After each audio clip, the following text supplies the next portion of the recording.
The symbolism of the whale.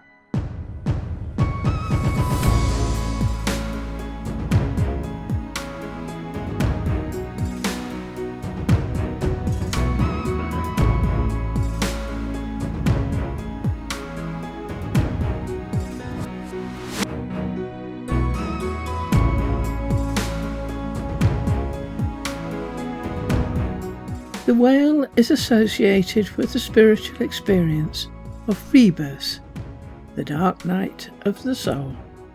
It is symbolically equivalent to a cave or barrow, places where rebirth experiences took place.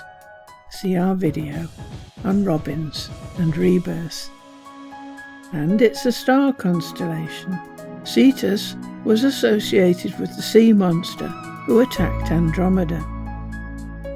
But this creature was more a serpent than a whale.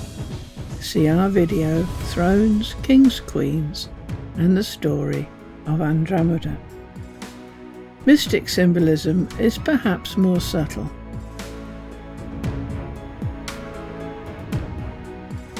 And the best way to show this is by using the story of Jonah and the whale.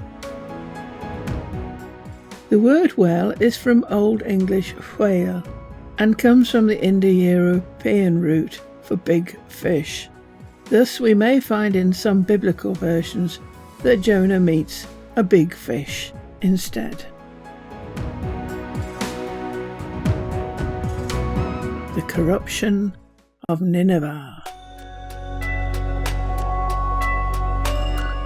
Jonah 1 and 2 authorized, King James Version. Now the word of the Lord came unto Jonah, saying, Arise, go to Nineveh, that great city, and cry against it, for their wickedness is come up before me. In other words, Nineveh was corrupt. Like all institutions, cities, businesses, civilizations, countries, and so on, decline is taking place. All may start off well with clear objectives, a motivated, dedicated, moral and hard-working set of people. But success attracts those from failed groups. And instead of them changing to be in line with those who have made the aggregate successful, they bring failure and corruption with them, and often try to impose it on those there. And the utopia or paradise that was before starts to fail. And it takes only a few bad apples to spoil the entire barrel.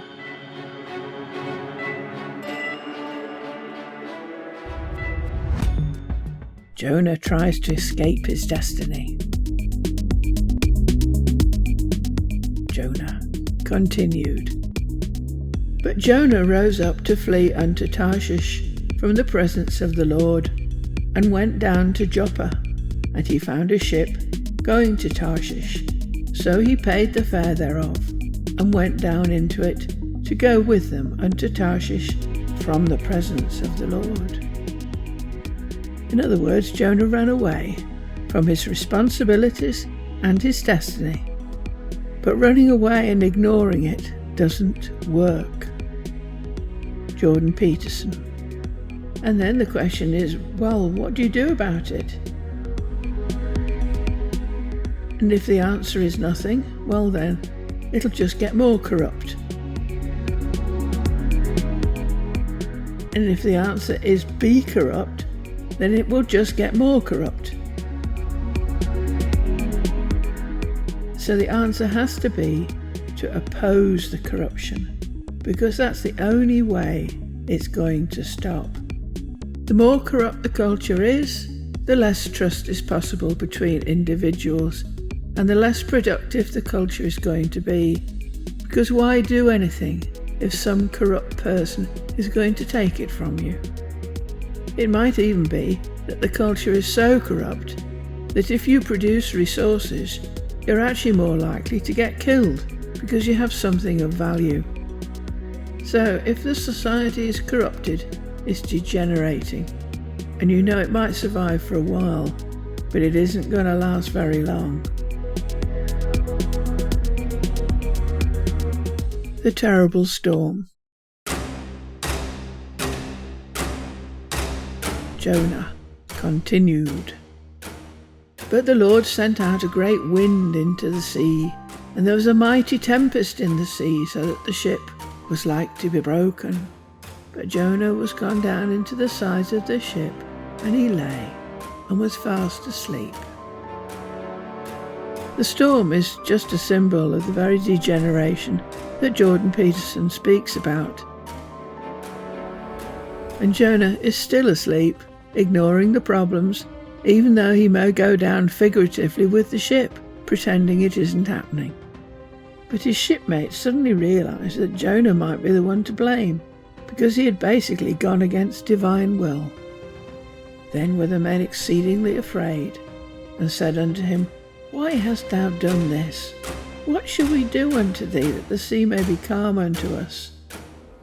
And he said, Take me up, and cast me forth into the sea. For I know that for my sake this great tempest is upon you. So they took up Jonah, and cast him forth into the sea, and the sea ceased from her raging.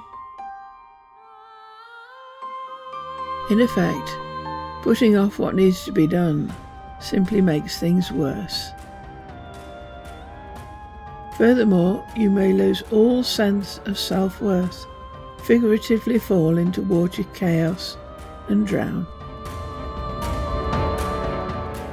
The whale swallows Jonah. Now the Lord had prepared a great fish to swallow up Jonah. And Jonah was in the belly of the fish 3 days and 3 nights. And in this one paragraph we have the very essence of the symbolism of the whale. It is a retreat into a place that is safe, away from all distractions, to enable you to rethink and listen properly to your higher spirit. In this context, the whale, huge and gentle, is not a monster at all. Retreat into its belly may allow us to gain the courage to go out and do what is right, not what is easy, but what is right.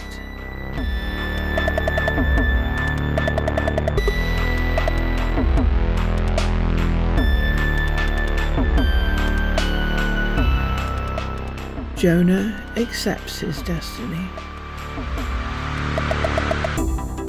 I cried by reason of mine affliction unto the Lord, and he heard me.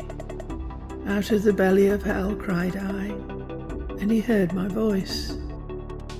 I will sacrifice unto thee with the voice of thanksgiving. I will pay that which I have vowed.